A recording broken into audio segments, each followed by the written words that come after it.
भूलकर भी भारत से पंगा नहीं करता उत्तर कोरिया। भूलकर भी तानाशाह नहीं दागेगा भारत पर मिसाइल। दोस्तों, रूस यूक्रेन युद्ध को लेकर रोज खबरें आती हैं कि रूस ने परमाणु मिसाइलें तैनात कर ली हैं, तो उधर नाटो देश की सेनाएं यूक्रेन के साथ हो गई हैं और ऐसा लग रहा है कि कभी भी विश्व युद्ध शुरू हो जाएगा। हालांकि दोस्तों, हम यहाँ पर रूस यूक्रेन युद्ध की नहीं बल्कि उस देश की बात करेंगे जिसने अकेले ने अमेरिका की नाक में दम कर दिया है, जिसके पास इतनी ज्यादा शक्तिशाली मिसाइलें हैं जिनकी जद में खुद अमेरिका है और अमेरिका चाहकर भी उनसे बच नहीं सकता है। वो देश है नॉर्थ कोरिया। जी हाँ, नॉर्थ कोरिया लगातार ऐसी मिसाइलों पर काम कर रहा है जो वास्तव में पूरी दुनिया को डरा रही है। सबसे अहम बात तो ये कि ये देश सभी देशों से पंगा कर लेता है, क्या चीन, क्या जापान और क्या अमेरिका। ये देश किसी भी देश को नहीं छोड़ रहा है और इस देश से उलझना भी कोई नहीं चाहता, क्योंकि ये परमाणु मिसाइलें फायर करने की धमकी देता है। लेकिन क्या कभी आपने ये सोचा है कि नॉर्थ कोरिया कभी भी भारत पर कोई बयान क्यों नहीं देता? नॉर्थ कोरिया भूलकर भी भारत से पंगा नहीं लेता। नॉर्थ कोरिया कभी भी भारत से उलझने की सोचेगा तक नहीं। तो सवाल है कि आखिर भारत को ये देश इतना क्यों मानता है? दोस्तों, इसके एक नहीं कई कारण हैं। तो आइए वीडियो में जानने की कोशिश करते हैं कि आखिर उत्तर कोरिया पर भारत के वो कौन से एहसान हैं जिनके तले दबा हुआ है तानाशाह। तो वीडियो पर बने रहिएगा आखिर तक। परमाणु जंग के मुहाने पर खड़ी हुई दुनिया। रूस, चीन, अमेरिका बड़ी जंग को तैयार। अमेरिका, चीन और रूस के बारे में हमने बताया है कि किस तरह से ये देश परमाणु हमला करने में सक्षम मिसाइलों का इस्तेमाल करने के लिए आगे आ रहे हैं। इधर तानाशाह किम जोंग उन की तैयारी तो और भी खतरनाक है। खुद अमेरिका भी किम जोंग का ये रूप देखकर हैरान है।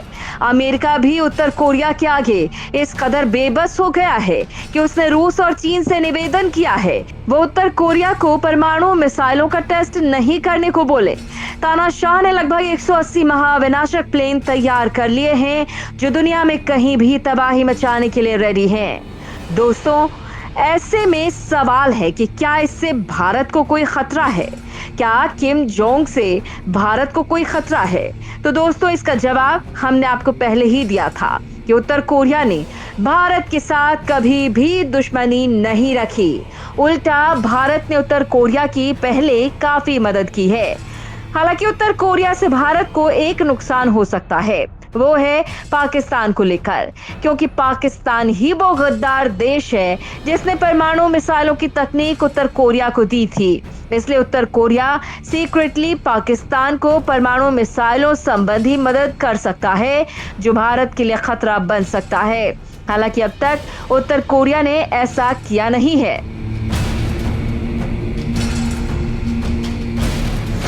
कभी भारत ने की थी उत्तर कोरिया की मदद? उत्तर कोरिया मानता है इसका बड़ा एहसान।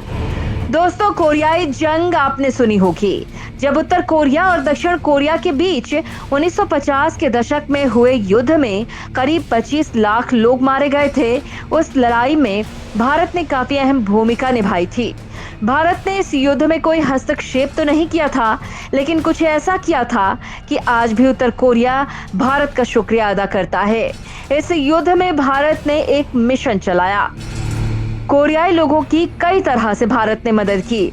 भारत ने अपनी 60 पैराफील्ड एम्बुलेंस भेजी, साथ ही साथ कस्टोडियन फोर्स इंडिया भी भेजी गई जिसके पास ब्रिगेड साइज की सैन्य ताकत थी। भारतीय दल ने कोरियाई ऑपरेशन को बखूबी संभाला। उसकी अंतर्राष्ट्रीय मंचों पर काफी तारीफ हुई, सम्मान भी मिले। कोरियाई युद्ध में मेडिकल हेल्प काफी अहम थी और भारत की तरफ से लेफ्टिनेंट कर्नल एजी रंगराज की अगुवाई में उनकी 300 सदस्यों वाली टीम ने कोरियाई लोगों के लिए अपने काम को बखूबी अंजाम दिया। कर्नल रंगराज ने घायलों की देखभाल के लिए फील्ड हॉस्पिटल बनवाया जिसे मैश यानी मोबाइल आर्मी सर्जिकल हॉस्पिटल कहा जाता है। कर्नल अपनी टीम के साथ नवंबर 1950 में कोरिया पहुंचे थे और भारत भारत का मिशन खत्म हुआ तभी वो वहां से लौटे। भारतीय दल ने कोरिया मिशन के दौरान मानवता की मिसाल कायम की। उसने संयुक्त राष्ट्र के सैनिकों का इलाज तो किया ही, इसकी एक टुकड़ी ने उत्तर कोरिया के सिपाहियों और उसके नागरिकों की जान भी बचाई। कर्नल रंगराज की टीम घायलों को बचाने के लिए अपनी जान की बाजी लगाने से भी नहीं हिचकी। उन्हें जून 1952 में अपने 6 साथियों को गंवाना भी पड़ा, जो खराब मौसम और दुश्मनों के अंधाधुंध हमले में फंस गए थे। संयुक्त राष्ट्र के जितने भी दल कोरिया में रहे, उनमें से कोई भी 1 साल से ज्यादा नहीं टिक पाया, लेकिन कर्नल रंगराज की अगुवाई वाली टीम वहां 4 साल तक रही। 4 साल में इस यूनिट ने 1000 से ज्यादा सर्जरी की और करीब 2 लाख घायलों का उपचार किया। कोरियाई डॉक्टरों और नर्सों को ट्रेनिंग भी दी। कोरिया में लोग भारतीय दल को मैरून एंजल्स कहकर बुलाने लगे। ऑपरेशन टॉम हॉक में शामिल 12 भारतीय सैनिकों को अमेरिका का यूएस पैराशूट विंग खिताब मिला। ब्रिटेन ने हाउस ऑफ लॉर्ड यानी ब्रिटिश संसद में भारतीय यूनिट की तारीफ की। भारत लौटने पर 10 मार्च 1955 को राष्ट्रपति डॉक्टर राजेंद्र प्रसाद ने कर्नल रंगराज की टीम को प्रेसिडेंट ट्रॉफी से सम्मानित किया। भारतीय इतिहास में इससे पहले या इसके बाद ये सम्मान किसी को भी नहीं मिला।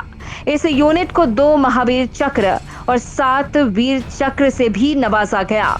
और दोस्तों, यही कारण है कि इस मदद को कोरियाई लोग अभी भी नहीं भूले हैं और यही वजह है कि उत्तर कोरिया कभी भारत से पंगे नहीं लेता।